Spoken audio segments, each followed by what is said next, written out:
In this episode of Fictional Hangover, we talk about having a dally, sexy triangles, nodule fishing, saying no to the foot boot, and needing to know about the Necromancer in our discussion of the short story In Mercy, Reign by Seanan McGuire, part of the Wayward Children series.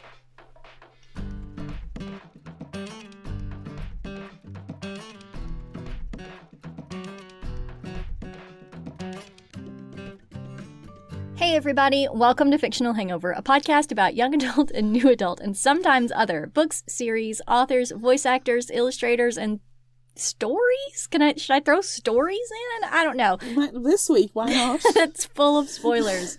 I'm Amanda, or if you're watching our video, I am Jack.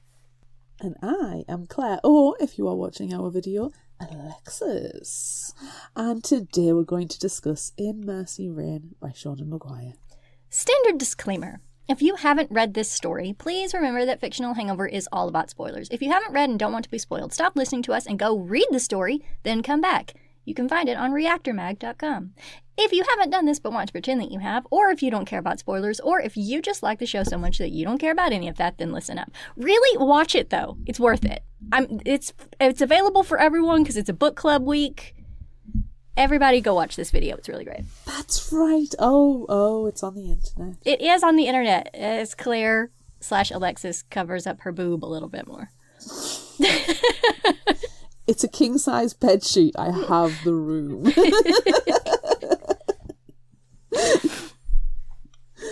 Oh, this is going to be hilarious. The things we do for our fans. Yes. And we haven't done it in a long time, and it makes me feel happy to be dressed up again. Yes. Every time we dress up, though, it makes me think, I need to expand my wig collection, though. You really do. Or you need to move here, or I need to move there, because I've got my whole collection of like 80 wigs. Share them. Yeah, at least. Yeah. This is going to be a short episode, everyone, because it's a short story. You say short, however, we look absolutely fabulous. We do. You know, we should just... We're rocking the noir. Yes, we are. We are black and white in a creepy lab. It's very good. And we have lightning weather warnings in the UK this weekend. Today there's storms here. It's perfect. Well, you know, it's giving me life, literally.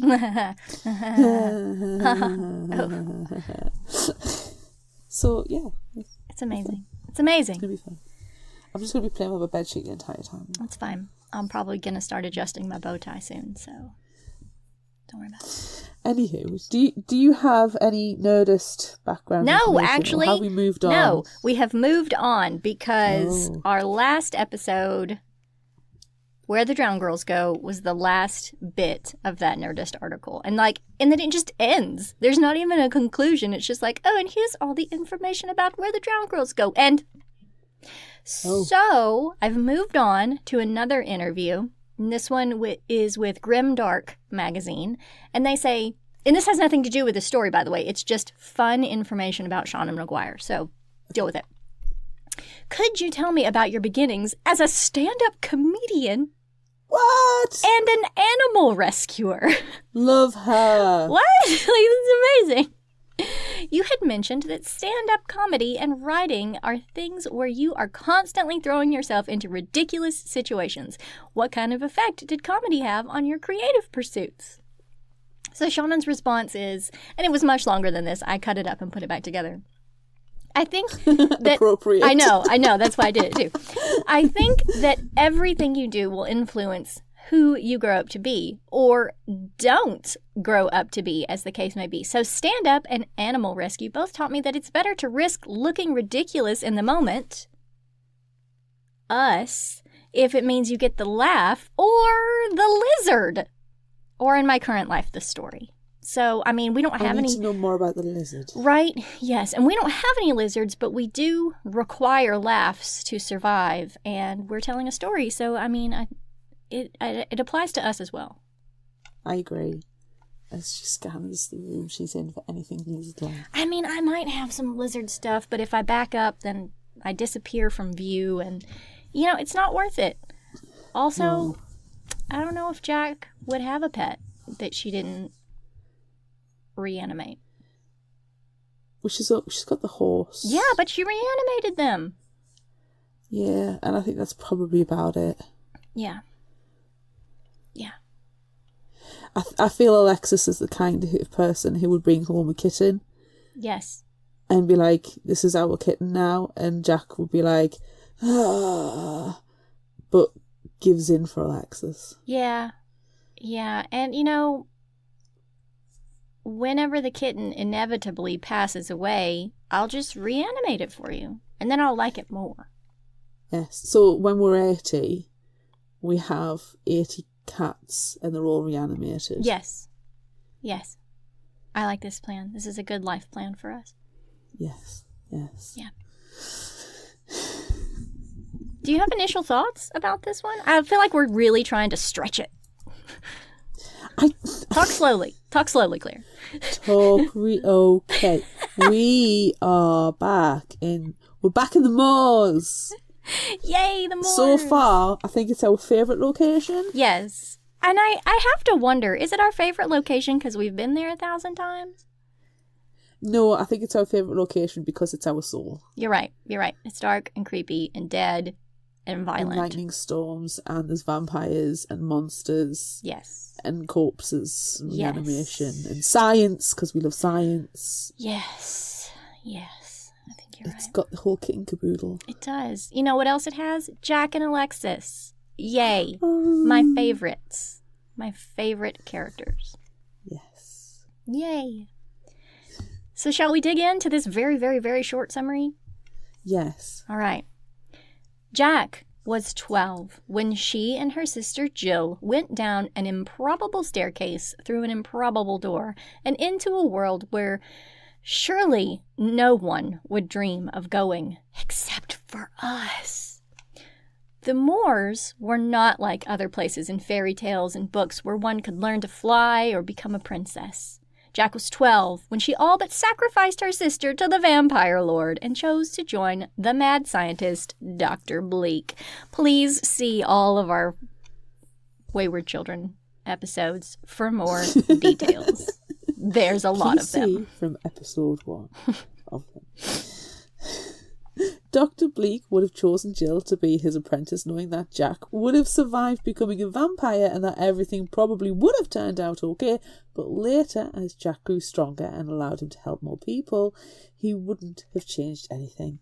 Maybe one day he would finally be able to pass the windmill on to his apprentice and retire. Dr. Bleak thinks back to his former master, Dr. Gast, and to the Necromancer that took both her and his only love, Peter, away from him. I need this story so much. I want it so bad. Together with his master, they defeated the Necromancer, but Dr. Gast left him afterward and walked away from the windmill, never to be seen again. Dr. Bleak wondered if, when the time comes for him to leave the windmill, if Dr. Gast will have kept a workbench for him somewhere. When Jack is 15, she hears screaming across the moors and alerts Dr. Bleak to visitors who are approaching the windmill. The Chopper family soon arrives, pulling a wagon behind them, carrying the body of their daughter Alexis, begging Dr. Bleak to bring her back to life. Dr. Bleak examines the body and finds nothing wrong with her. Thanks! Oh, yay! Except for a streak of white hair in her already pale hair. It seems like it would be a fairly simple resurrection, except for the fact that he needs a storm, and there isn't one. Mr. Chopper will have to take care of that, though. More things that make me ponder. Dr. Bleak and Jack get Alexis hooked up to their machines and have dinner, waiting for a storm to hit. It seems Mr. Chopper has done whatever he needed to do to convince someone to call a storm, for lightning soon flashes overhead, and Dr. Bleak and Jack are able to successfully resurrect Alexis. She reveals that she kissed a boy Peter and then died. And Dr. Bleak knows that Peter is his Peter, who was killed by the Necromancer and became a phantom, and that a kiss from a phantom lover means certain death. This is too much brilliant and good information that doesn't go anywhere, and I need to know about it.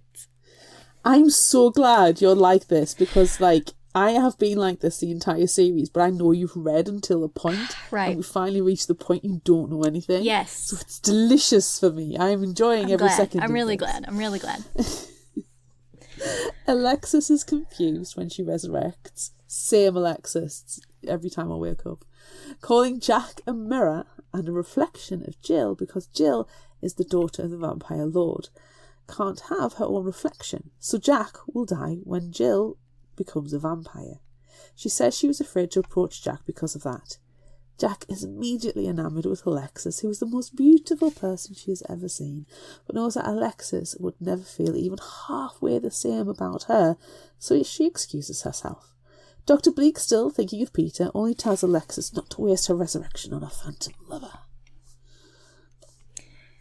Alexis climbs the stairs of the windmill to find Jack and apologize for implying she is less of a person than her sister, and also for not meeting her sooner because of it.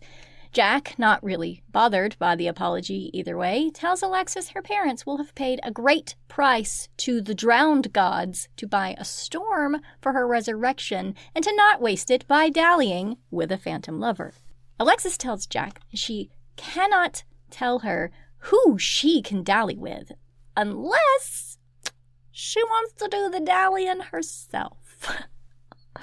Well. Methinks I'll have a dally. Oh. Much blushing ensues, and the girls compliment each other's beauty, though Jack believes that her sister is beautiful and therefore she cannot be, but Alexis tells her that's straight, and so Jack offers to take Alexis on a walk. The girls laugh together, and Dr. Bleak and the choppers hear them, and know that they've all done the right thing and paid the necessary price. The girls learn more about each other from this day forward, and this is where their story begins, but it is also where the short story ends. Oh. I was devastated when it ended. I know. I was scrolling on my phone like, wait, that's the end? No, I need more. I actually loaned it on Hoopla, because it's on Hoopla as well. Yeah. So I was reading it on the tablet, and I was, you just swipe. Yeah. And I swiped, and then it came to like the end sheet, and I was like, what? No. And then lightning crashes. Yes, full on. Yeah. But it's right. Promo time for someone. Promo time, and then we can get into the discussion. Yes. I hold my sheet. Yes. For modesty's sake. Yes. If your boob falls out, we better get more money. That's all I'm saying. If my boob falls out, we're monetizing this episode.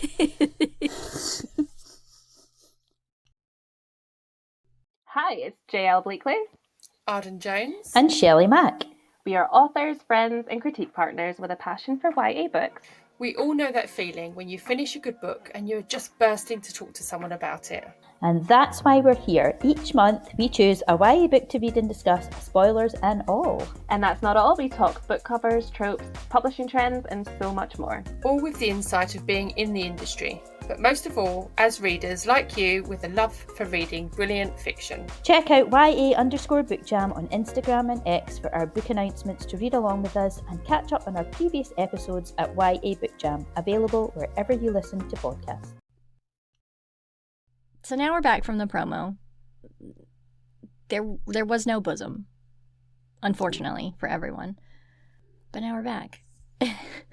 What are your standout moments?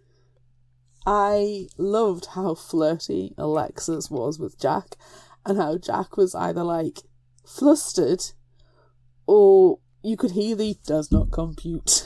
Yeah. Yes. I don't understand what's happening right now. It's not very scientific, this flirting, so It's like, hang on. Emotions? I haven't read about this in books yet. Mostly because I read nonfiction. I read anatomical compendiums. Yes. Yes. I look at many diagrams, and none of them have anything about flirting. I will draw you a diagram. Thank you. It may involve a lot of triangles. I don't know. I love a sexy triangle, though, so let's do it. Amanda loves a sexy triangle. Jack? Questionable.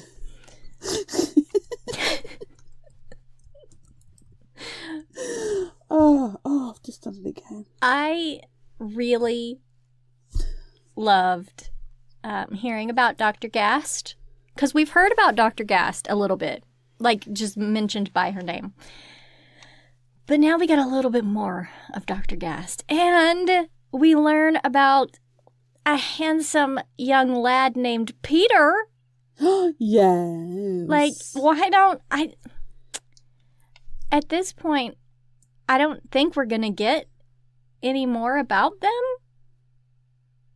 But I need this story. I need to know about Peter and Dr. Gast and a young baby Dr. Bleak and a necromancer. Like, why do you put all of these things in this story? These are my necromancy? Some of my favorite things.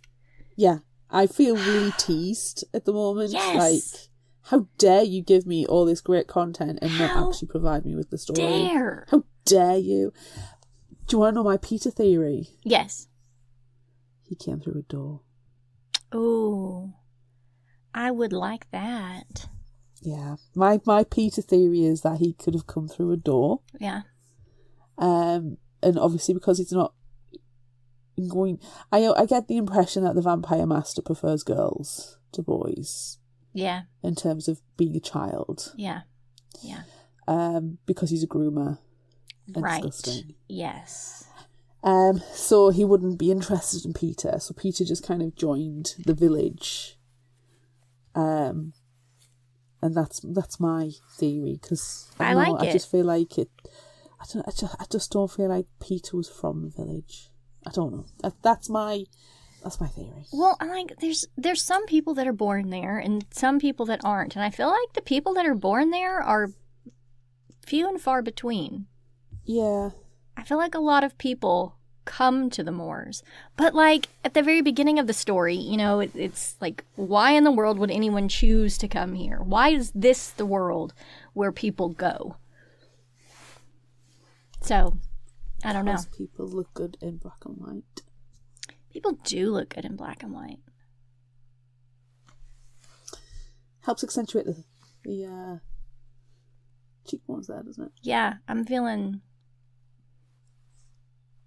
it. I'm feeling like I've got a nice distinct chin. My undead baggy eyes coming through nicely. Your Can't see the white streak. Your pallor is beautiful. Thank you. You're welcome. And you can see the white streak a little bit. Yes, thank you.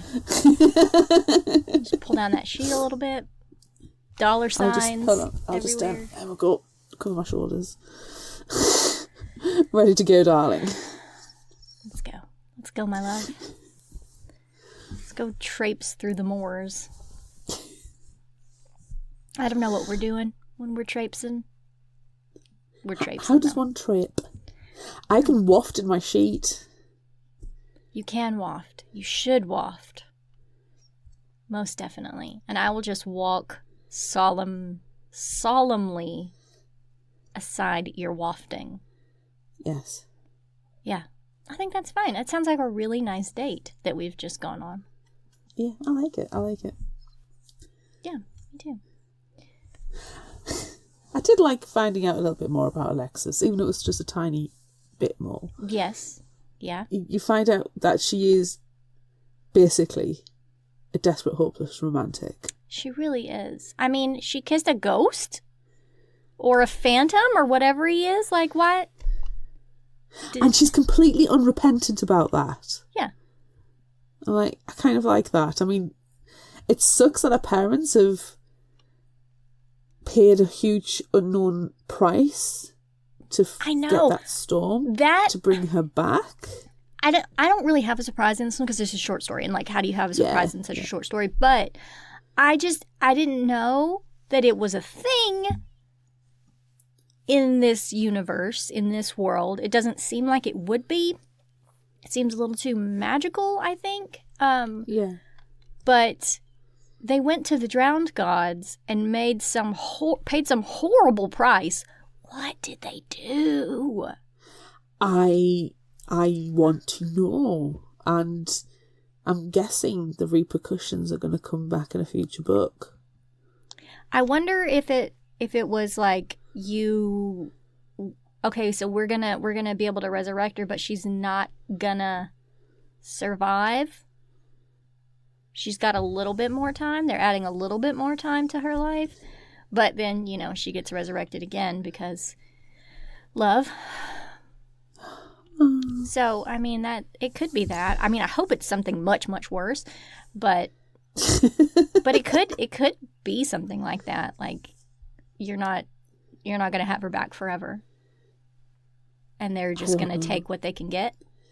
Or it could be that they've got to pay a certain amount of their years to give to her. Yeah. Or they pay. It could be devotion, because it's around gods. They might expect sacrifice. Yeah, and it could be a future sacrifice. Maybe they went out and chopped up that bridge that they fell into in, what book was that? I don't even remember.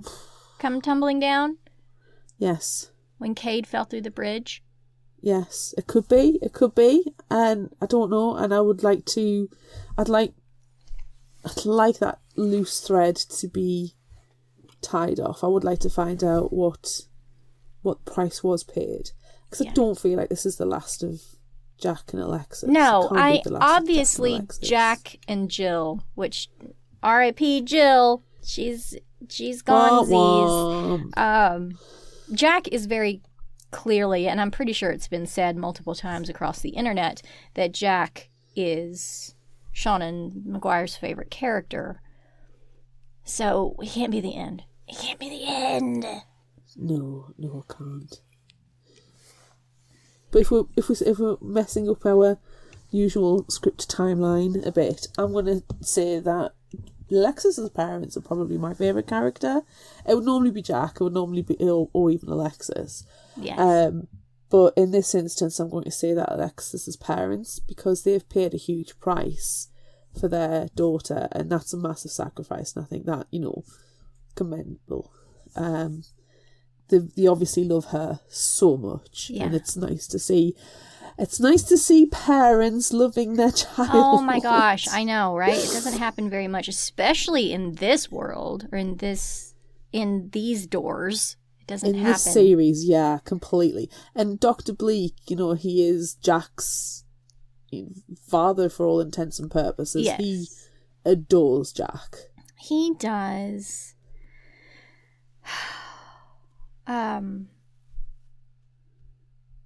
I think I have a different favorite character too. Yeah. Normally I would pick Jack. Obviously I always pick Jack in every instance, even when she's not included in the books. Dr. Bleak. I'm going to go Dr. Bleak this time, just for a little bit of a little switcheroo. I really liked him, and I would like to know more. I need to know about Peter. I need to know what happened. I need the Necromancer. What am I going to do? What am I going to do without this story in my life? Make it up myself. Yourself. Yeah. Yeah. Yeah. I'm going to have to do. Do we have anything else to discuss? Because it's short. It's short. We can't help it. It's short. It's so short. It's not even 30 pages. No. I think Goodreads says it's like 32, but I'm pretty sure that includes the end pages. I mean, yeah. Yeah. because the copy I loaned from Hoopla said something like 39, but that also included cover pages, end pages, Copyright. contents pages, copyright. Yeah. And I'm like, and when I like I said, when I swiped and the story was done, I was like, what? Yeah. Not impressed. I want more. I want more. Right. I want more of the mores. I was impressed. Don't say you weren't impressed. I was impressed with everything that we got in this story. But I need completely, more. But I need completely. Yes. But that's the whole thing with this series. You know, the average, most of it's done, we listen to it on audiobook. Right. And there are, normal speed, single speed, it's 4.5 hours. Yeah. So they're all shorter books. Yes. But there's so much inside each one, and there's nothing unnecessary in it. Everything is there with purpose, with intention, for either storyline, character development, overall arc. You know, the stuff there that we might not realise is necessary at this point. So to do such a short story in like 30 pages and to leave us craving more, and then introduce a couple more, or further introduce more characters. Seanan McGuire is really clever. Yeah. And, these stories, you're not supposed to just read them in any order willy-nilly. And this is something that I read in some other articles and things. She seemed a little bit frustrated in one of the articles because whoever the interviewer was said something about the stories being standalone and that you could read them in any order. And she's like, no, they're in order for a reason. You have to read them. You have to read them in order. And this short story takes place in the series where it does, I'm sure, for a reason. And then there's another short story after this one. Spoiler alert, our next Wayward Children is also going to be a short episode. But why? Why right here? I'm wondering how much is either the repercussions from the Drowned Gods, or Peter, or the Necromancer, or Dr. Gast. That's good thought about the Drowned Gods, because Where the Drowned Girls Go is the full-length book before this one, and it's a lot of Cora trying to escape them because they're whispering to her. So maybe Alexis's parents are also constantly being whispered to. I don't know. But I'm looking forward to finding out. I know. I wonder if this series is ever going to actually end. That is an excellent question, and I did think about it. I was talking about it with the hubby, and I was saying, you need to read these books. Yeah. I think he would absolutely love them. Yes. And because he was also asking how book club's going in terms of numbers and of episodes and stuff, and this is perfectly working out for the year. But I've got a sneaky feeling that every time we think, oh, it's the end, or we're getting towards the end, there's going to be another one comes out. We're going to keep... Well, we know that the next book, there is another book. It's on its way. It comes out in January, which is why we chose to do this series the way we did, including all the short stories, which sometimes we would skip that. Yeah. But including the short stories, we get through every published work in December. Perfect timing for the new book to come out in January. Exactly. And because every book is so tonally different with different characters, and if you listen to the audiobooks, the narration's different unless it's the same character, because Seanan McGuire always does the Jack books. Yes. I really like that consistency in the inconsistency. Yes. It really floats my boat. Yeah. She knows what she's doing. Yeah, it's very, very clever. Yeah. very purposeful. And in theory, it could go on forever. It really I don't think could. it would. How many... I mean, I don't think she's going to stop until people stop reading them. It depends how many characters are talking. Like, just how often authors say that their characters talk to them and tell them the story, and they basically just write the story down. So, on the assumption it's a similar theory, it depends on who stops talking or what happens with the characters in her head. Yeah. Are their stories going to come to a natural end? I don't know. We can only wait and see.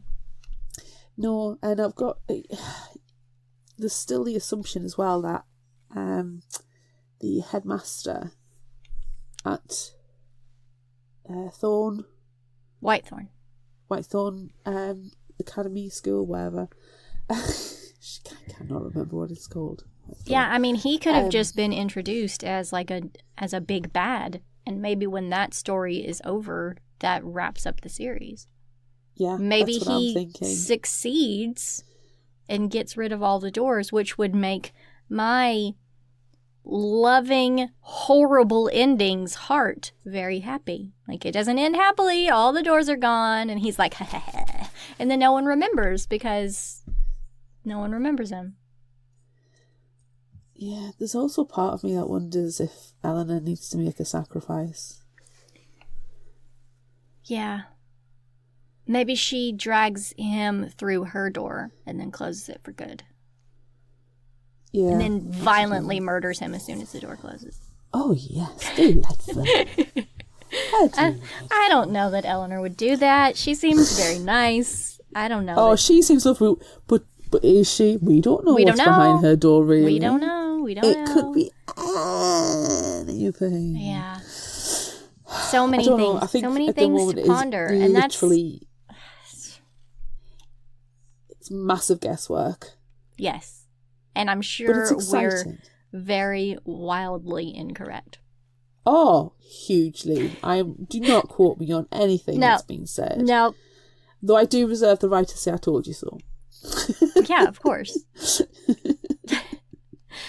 Shall we move on to Would You Rather? Yes. Okay. We asked on social media, would you rather wear gloves? You didn't pew-pew. Oh, sorry. You did not pew-pew. Do you know what? It's because I've not... This is not an excuse. I have not got my glasses on, so I'm like all over the place. I don't know where to look. But pew-pew is a sound. It is not a place to look. Confused.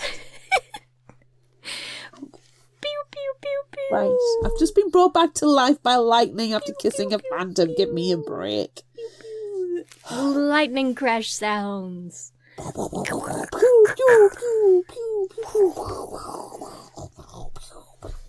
Oh, God. We asked on social media, would you rather wear gloves or bow ties? On Facebook, 55% said bow ties. On Instagram, 75% said bow ties. And on both TikTok and Threads, it was 50-50. On TikTok, for a while, gloves were winning. Oh. I've checked it periodically, and I was so excited. And then the last time I looked, it was 50-50, and I was like, damn it. Fair enough. At least we were allowed to have a video on TikTok this week. Yay! TikTok let us post. Woo! Maybe because I thought, well, if are you selling gloves and bow ties? That's fine. You're not selling unicorns. Maybe. Yeah. So weird. Okay, I'm sorry. I keep interrupting you. I'm sorry. Go ahead. It's fine. Comments. Okay. Alexis needs our glasses for this one. Okay. Well, while you're putting your glasses on, I'll read the first one. Emily on Facebook said, I choose bow ties because they are indeed cool. And she cosplays as the 11th Doctor from time to time. Yes, and she posted a picture of her and cosplay, and it was brilliant. It was amazing. Colin on Facebook wrote us an essay. Okay. So this one's not as clear cut as you might think. First of all, I thought bow tie because, as we all know, bow ties are cool. Also, my phone wants to correct bow tie to booty, so that says a lot about both me and Apple. But gloves are a much underutilised accessory, especially for those amongst us who enjoy poking around in corpses. After all, who wants corpse juice all over their fingers? Apart from Dharma, but he was a very bad man, so we don't talk about him. Also, in an unrelated segue, which animal do you think is most likely to become a serial killer? For me, they're not so humble house cat. Anyway, where was I? Oh yes, gloves. They also hide fingerprints, if you'd feel so inclined. Also keeps your fingery wingeries toasty warm. Yes, they do. Yes, they do. So yeah, it all depends if you want fashion or practicality. None of this has been helpful to me making a decision, so I'm just going to close my eyes and press an option on the poll. Hang on, I'll be right back. Next comment. Gloves. Gloves was chosen by the gods of fate and destiny, and who are we mortals to argue with them? Nobody, that's who. Wouldn't dare argue with them, especially over something so important. I mean, if it were just a question that wasn't of world-shattering importance like this one, I might have a bit of a argy-bargy with them, but here we are. Anyway, where was I? I think I fancy a biscuit. That's what one? No? Fair. I'll just go grab one for myself then. Gloves. Gloves! To make a long story short. Gloves. Epically long story short. Gloves. Candace on Facebook chooses gloves. She can't stand things around her neck, especially that tight. And I'm feeling it. I'm feeling it right now, Candace. Feeling it. Katrina on Facebook said, okay, I don't want either, to be honest, but if I had to choose, then I'd pick bow tie. I don't think I could cope with wearing gloves any longer than necessary. Coral on Facebook says, if I'm an evil scientist, I could make the bow tie look better than the gloves. Gloves will just get in the way from all the evil. Plus, they just look better. Coral really knows what she's talking about. She knows us. She knows how we feel about the evil things. She's trustworthy. She is. Cody on Facebook says, I'll borrow a bow tie from Mason Newbury. And finally, Crinoline Lefroy on Threads said, as long as it's fashionable gloves, they make an outfit. Gardening gloves save your manicure. So, gloves it is for Crinoline Lefroy.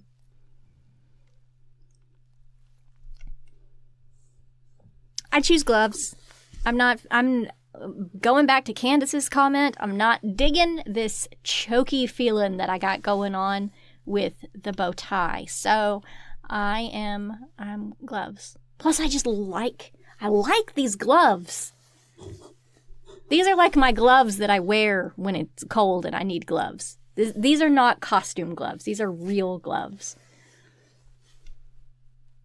They do smell funny though. I got them at an estate sale. I was waiting for that. I knew you had something else to say about them. Got them at an estate sale. They smell like dead people.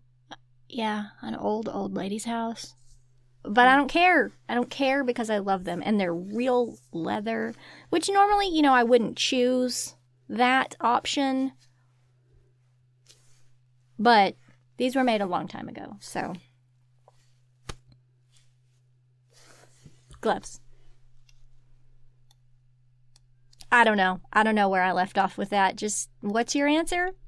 Gloves. I don't like anything around my throat. Even a high neck t-shirt, I feel like sometimes is choking me. So yeah. I'm taking gloves. And like you're demonstrating with your gloves, a really nice pair of gloves that fit you well. Spot on. I mean, I don't want to wear them around the house per se, but if it was for a costume, or going outside, lovely. I really appreciate these because, my fingertips come to the end of them. There's no extra room there. Even my pinkies. It's like these were made for me. Yeah.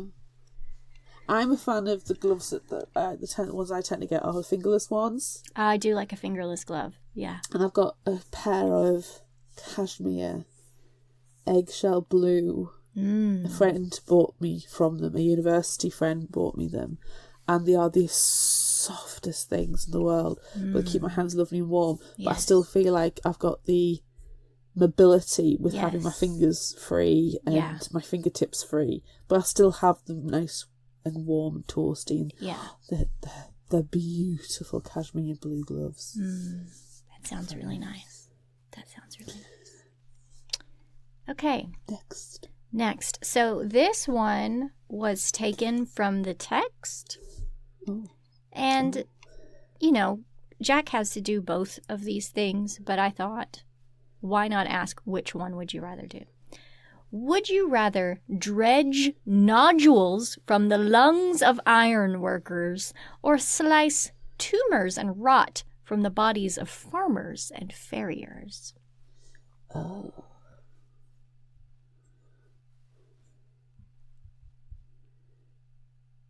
I can imagine the tumours and rot being very stinky. Yeah. But I feel like with the nodules in the lungs, you gotta crack that chest open. The tumors and the rot are probably on the outside, but not the lungs, my friend. Yeah. Those are on the inside. You gotta crack that rib cage. Do you know, I've got this horrible image of like a really long, thin, like almost like a metal coat hanger, like a hook, like a fishing hook. Mm-hmm. But instead of it just being a hook, it's curved round, so it acts as a scrape. Mm-hmm.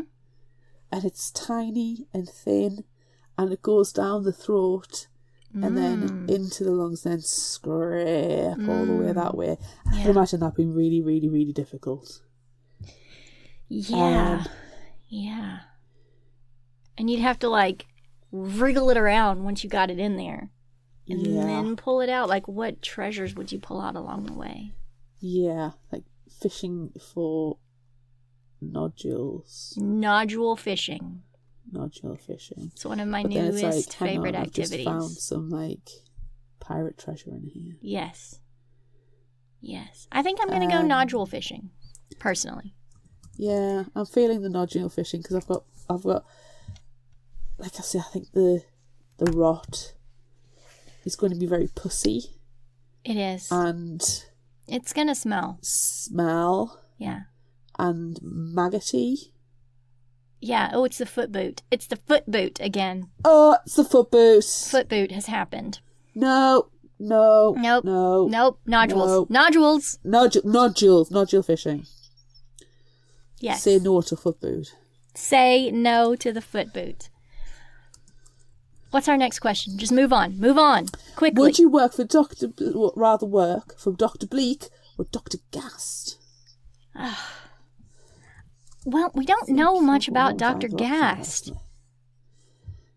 Both That is is the downside. Yeah. But I mean, we fought a Dr. Bleak necromancer. is the person because of who Dr. Gast was. That's true. But we haven't gone on many adventures with Dr. Bleak, but with Dr. Gast, in this very short story, we've defeated a necromancer. So I feel like Dr. Gast is more out there. She's out there in the world. Whereas Dr. Bleak, I feel like, kind of hangs tight to the windmill. I'm going to Dr. Gast. I'm going to choose Dr. Gast. I'm going to take on Gast necromancers. is because Dr. Gast handed the windmill over to Dr. Bleak, and you need a mad scientist living in the windmill. So the only way Dr. Bleak can go out on adventures is when Dr. Jack takes over. Ah, okay. Yeah? Do you think Jack's name will change when she gets the windmill? Will she be Dr. Jack or... Because, I mean, you've got Gast and you've got Bleak. I think it's like It's a rite chosen of passage. Yeah. I think it's a chosen mantle. It could be Dr. Chopper. She What may would take Jack on choose? Alexis's name. She might. And Chopper is a very good name. I don't know. Dr. Chopper. Would you trust We Dr. just have to Chopper? wait and see. It's like, would you trust a doctor kill things? Yes. Please don't take my name very seriously. It's just something that I picked out when I was 12. Dr. Kill Things. I used That's the my same name. email that I set up when I was at school. I just couldn't be Yes. bothered to change it. Don't judge me Yes. by it. Yeah, and that's who I am now. So I don't think she would The choose. hubby's email is the same one he set up as when he was 16 as well. That's precious. Does it have the number 69 in it? No, it has no numbers in it. Oh, okay. Well, because it's old. You don't have to add numbers to the end. No, it could just be email@email.com. It could have been. From the invention of 84 email. It has years. We've been resurrected 16 times. Sorry. Would you rather hear the story of defeating the Necromancer or learn what price the choppers paid for the storm? Well, to answer the question I didn't answer before, Bleak, but to answer this I thought one, you did answer it. I thought you said, didn't. yeah, Dr. Bleak's the way to go. I thought you... I swear. I don't know. I don't know. It doesn't Check matter. with my editor. I will let you know. I want the story of defeating the Necromancer, gosh darn it. Same. Because I feel like the price that the choppers paid could be answered. It could be. But I don't know if we'll ever get the Necromancer story. Yeah. But I want the precious. Yeah. Same. Would you rather be a mad scientist's apprentice or daughter of a vampire master? I cannot believe we have not asked this question yet in all of our Jack and Jill stories. I am a little bit ashamed of us. I'm disgusted. I think also it might be, it's a 2 on the nose? It's a 2 on the nose, yeah. We tend to go for vampire, but this vampire sucks. This vampire sucks. No pun intended. And he is a groomer. Yeah.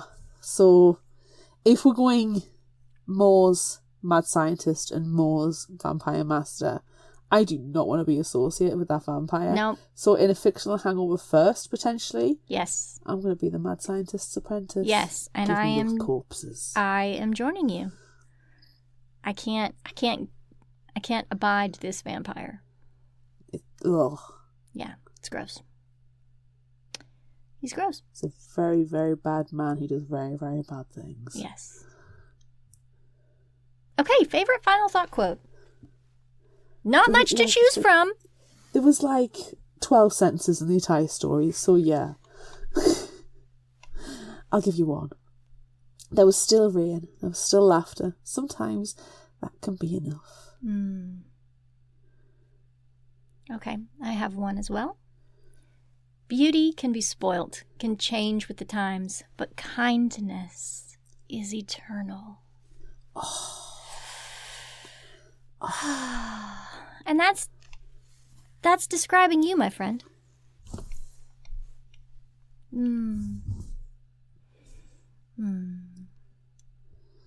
Okay. I like it. If you liked this, try this. Do you have anything to suggest? Because my suggestions this time are wildly all over the place. Just future warning. Yeah. I have one that I keep seeing the book of. I haven't read it yet, but I keep seeing it. And it was released in July. Okay. And it's got some hashtag tenuous links. Okay. And it's called The Spell Shop by Sarah Beth Durst. It is a cosy comfort read book. It's literally pen, like said, if you like Travis Baldry or is it TJ Klune? Yeah. As well. Yeah. So I got the cosy vibes from In Mercy Rain as well. Yeah, this one was kind of precious. Exactly, it was precious, but there are some other hashtag tenuous links out there. In here, so the summary. Keela has always had trouble dealing with people, and as a librarian at the Great Library of Elysium, she hasn't had to. She and her assistant Kaz, a sentient spider plant, have spent most of the last 11 years sequestered among the Empire's precious spellbooks, protecting the magic for the city's elite. But a revolution is brewing, and when the library goes up in flames, Keela and Kaz steal whatever books they can and flee to the faraway island where she grew up. But to her dismay, and in addition to a nosy and very handsome neighbour, she finds the town in disarray. The Empire has slowly been draining power from the island, and now Keela is determined to make things right, but opening up her own spell shop comes with its own risks. Consequences of sharing magic with commoners is death, and as Kate starts to make a place for herself amongst the townspeople, she realises she must break down her walls she has kept so high. And it's very tenuous. Like, I kind of think that Jack is in a similar situation where she's had to go to a different place, and she's put up these walls for her own safety and sanity, and then she meets Alexis and she has to suddenly there's a doorway in that wall, and the blonde walks through. Or is wheeled through, depending on when you're talking about.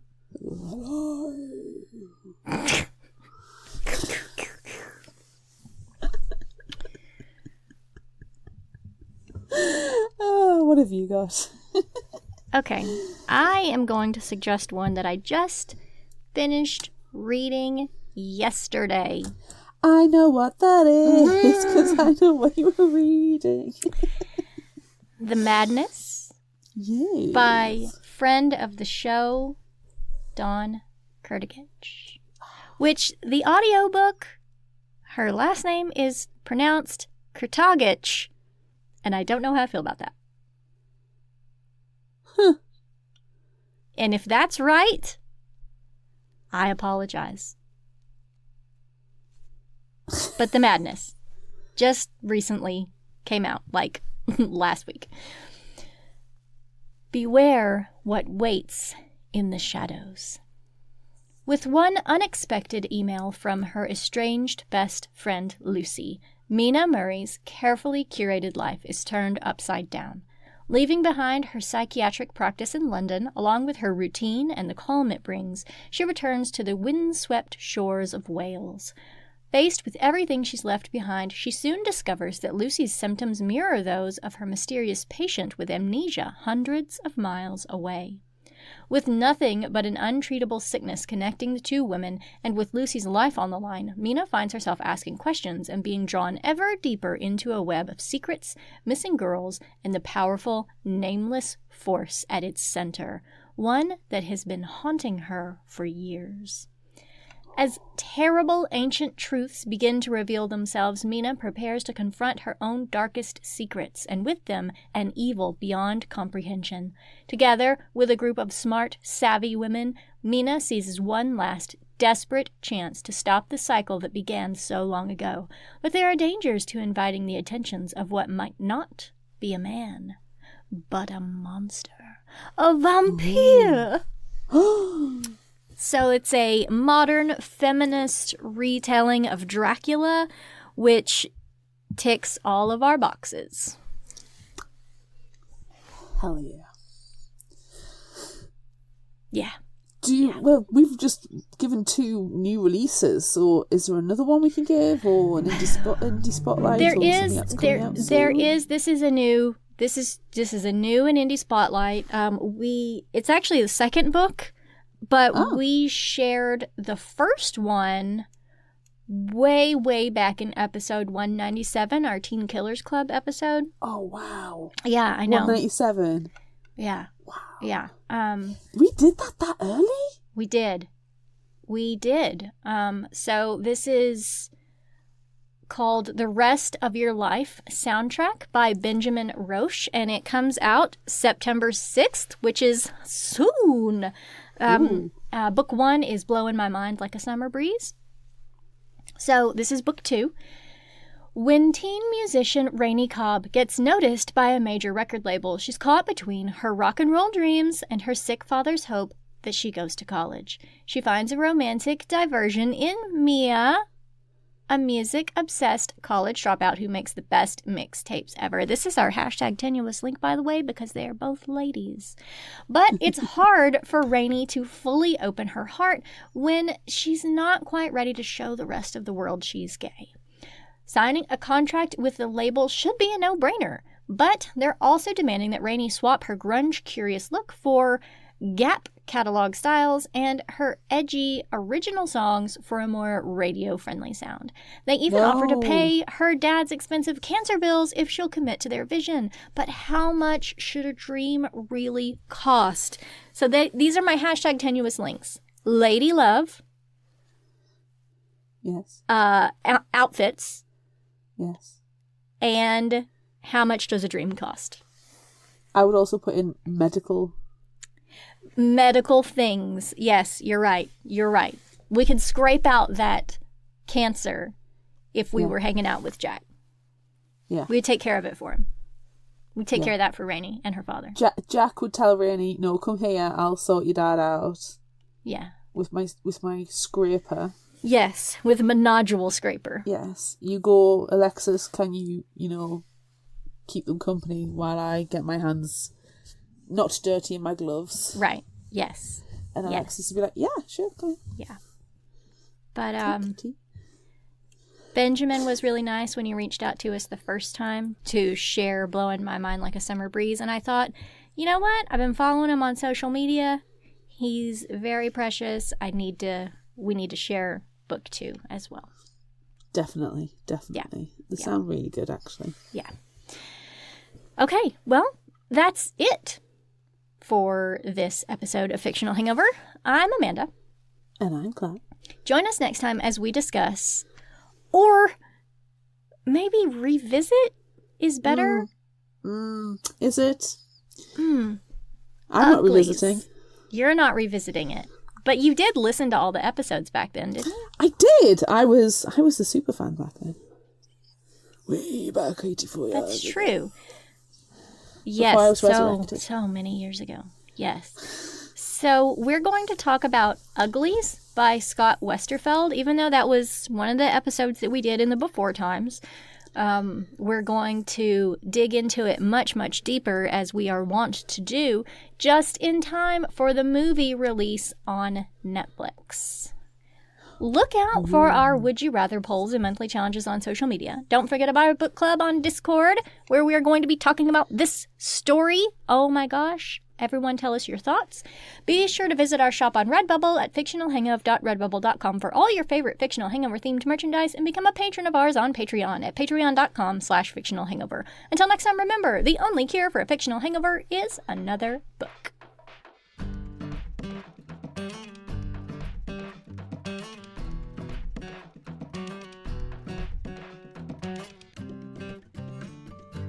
You can find us at fictionalhangover.com. Follow us on Instagram, Threads, TikTok and YouTube at Fictional Hangover. And find us on Facebook at facebook.com/fictionalhangover. If you like this episode, check out our others and be sure to rate, review and subscribe so you don't miss out. And finally, special thanks to Liz Emerson for our music. You can find her on Facebook and Patreon. Thanks for listening.